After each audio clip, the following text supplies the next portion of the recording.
Bonjour à toutes et tous. Depuis plusieurs mois, les élus CFTC travaillent sur le projet d'évolution des fiches de poste présenté par la direction chez Fnac Relais et dans d'autres entités. La direction parle aujourd'hui d'une mise à jour.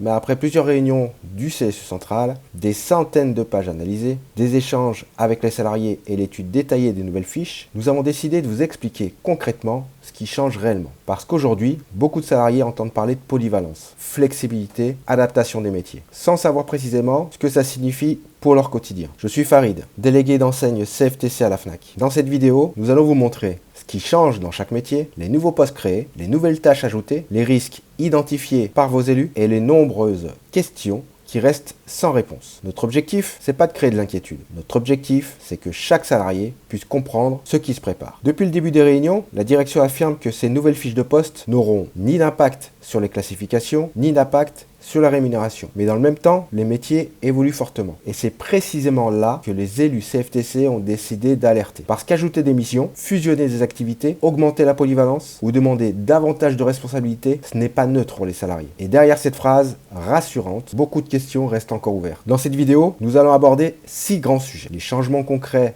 dans les fiches de poste, la polyvalence et la multiplication des tâches, la création des nouveaux métiers, le cas spécifique du pôle service, les nouveaux niveaux et responsabilités, les risques sociaux et juridiques que la CFTC a identifiés. La direction présente ce projet comme une simple actualisation documentaire. Mais quand les élus CFTC analysent le contenu réel des fiches de poste, nous constatons de nouvelles missions, des regroupements de métiers, des changements d'organisation et parfois une transformation profonde du travail quotidien. La question est donc simple. Sommes-nous face à une simple mise à jour ou face à une véritable réorganisation des métiers? Sur le papier, tout paraît simple, mais sur le terrain, les salariés devront parfois gérer davantage de tâches, intervenir sur plusieurs périmètres, changer d'organisation ou absorber des missions supplémentaires. Et c'est justement ces impacts concrets que les élus ont voulu mettre en lumière. Pour éviter toute nébuleuse, nous allons maintenant entrer dans le concret, car ce sont bien les métiers qui changent. Et chaque salarié doit pouvoir identifier précisément ce qui reste identique, ce qui évolue et ce qui sera potentiellement demandé demain. La notion de polyvalence est désormais présente partout dans les nouvelles fiches. La direction parle de flexibilité et d'adaptation. Mais pour la CFTC, la question est différente. À partir de quand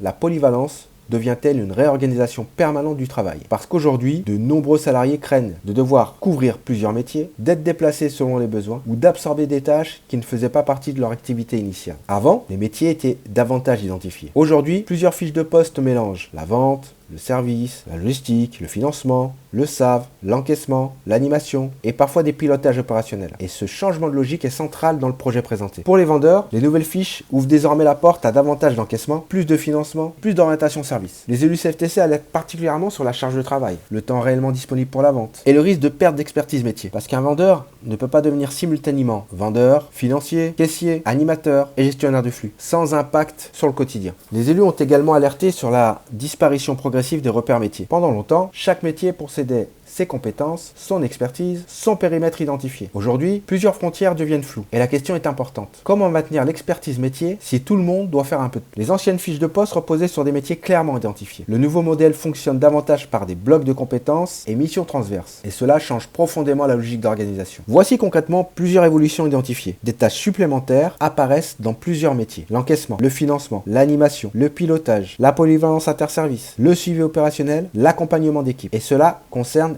plusieurs catégories de salariés. Les élus CFTC ont demandé quelles limites existeraient, quels garde-fous seraient mis en place et comment seraient protégés les métiers historiques. À ce stade, beaucoup de réponses restent imprécises. Le pôle service est probablement l'un des changements les plus importants du projet. Pourquoi? Parce qu'il fusionne plusieurs métiers auparavant séparés. Et cette évolution va transformer fortement l'organisation de certains magasins. Le nouveau pôle service regroupe désormais 3 activités. Le service client, le SAV, la logistique. Il ne s'agit même pas d'une simple mise à jour de fiche de poste. Nous sommes face à une création de nouveaux métiers hybrides qui fusionnent des activités jusqu'ici distinctes, avec des compétences, des organisations et des contraintes différentes. Cette évolution soulève plusieurs questions importantes. La formation nécessaire pour maîtriser ces nouveaux périmètres, la charge de travail réelle, le maintien de l'expertise métier, le niveau de responsabilité attendu, l'organisation quotidienne du travail et l'adaptation des contrats de travail. La direction a confirmé que les salariés concernés par cette évolution se verront proposer un avenant à leur contrat de travail. Chaque salarié disposera alors de 15 jours de délai pour accepter ou refuser cette modification. Selon les informations communiquées aux élus, en cas de refus de signer l'avenant, le salarié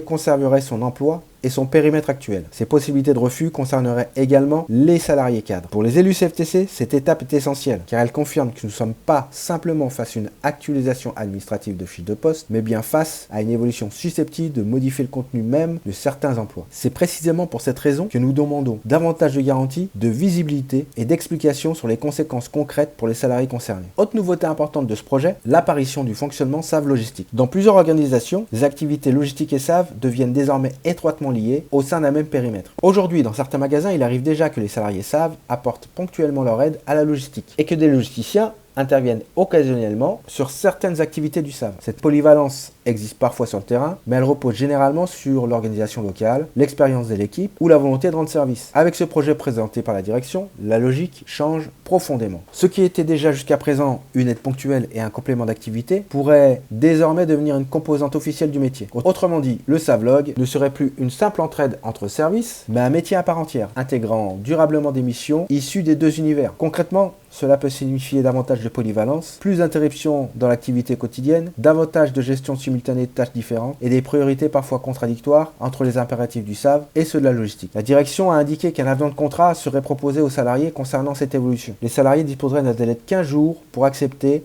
ou refuser cet avenant. Selon les informations communiquées aux élus, un salarié qui refuserait cette modification conserverait son emploi et son périmètre actuel. Le projet fait également émerger le rôle de RBO, une supergade au statut cadre, avec davantage d'animation, de pilotage, de suivi d'équipe et d'accompagnement opérationnel. Ce métier existe déjà chez Fnac Périphérie, mais les élus CFTC posent une question simple. Ces nouvelles responsabilités sont-elles réellement reconnues? Car aujourd'hui, beaucoup de salariés constatent plus de missions sans garantie claire sur l'évolution de la qualification et de la rémunération. Plusieurs élus ont alerté sur le risque de surcharge de travail. Parce qu'ajouter des missions sans augmenter les moyens humains, cela signifie plus de pression, plus d'interruptions et moins de temps pour faire son métier. Le sujet des N3 a également fortement interrogé les élus. Pourquoi? Parce que de nouvelles responsabilités apparaissent, comme la transmission, l'animation, l'accompagnement, le relais opérationnel, mais sans définition toujours claire des limites du rôle. À ce jour, la direction n'a pas présenté de critères précis permettant de comprendre qui deviendra N3, sur quels critères, avec quelles garanties et avec quelles conséquences concrètes. Et pour les élus CFTC, ce manque de visibilité pose un vrai problème d'équité. Les nouvelles fiches font apparaître des missions supplémentaires, co-animation, appui RH, analyse de performance, animation d'équipe. Les élus CFTC ont posé une question essentielle. Ces nouvelles responsabilités sont-elles reconnues? Pour l'instant, aucune réponse concrète n'a été apportée. Derrière ces nouvelles missions, on voit apparaître des attentes plus fortes, suivi d'indicateurs, accompagnement d'équipe, pilotage opérationnel, reporting, objectifs, et cela transforme progressivement certains métiers terrain. Les élus CFTC ont également alerté sur plusieurs risques juridiques, car lorsqu'un métier évolue fortement, la question du contrat de travail peut se poser. De nombreuses questions aujourd'hui demeurent. La modification du périmètre, l'évolution des responsabilités, le changement d'organisation ou encore une adaptation nécessaire des contrats et des grilles de salaire. Une question revient régulièrement dans les échanges. Sommes-nous face à une réorganisation déguisée? Parce que lorsque les métiers fusionnent, les missions changent, les organisations évoluent et les responsabilités augmentent, alors les conséquences peuvent être bien plus importantes qu'une simple mise à jour documentaire. La direction affirme qu'il n'y aura aucune conséquence sociale. Mais à ce stade, les élus CFTC considèrent que beaucoup de questions restent ouvertes. L'organisation future, la charge de travail, la reconnaissance, la classification, l'évolution des métiers, les moyens humains et la formation. Les élus ont également alerté sur le risque humain, la perte de repères, l'augmentation de la pression, le stress, la fatigue et les tensions organisationnelles. Parce qu'un métier qui change profondément, cela impacte forcément le quotidien des salariés. Notre rôle d'élu CFTC, ce n'est pas de dramatiser, mais notre rôle, c'est d'anticiper les conséquences possibles avant qu'elles apparaissent sur le terrain. Et aujourd'hui, nous estimons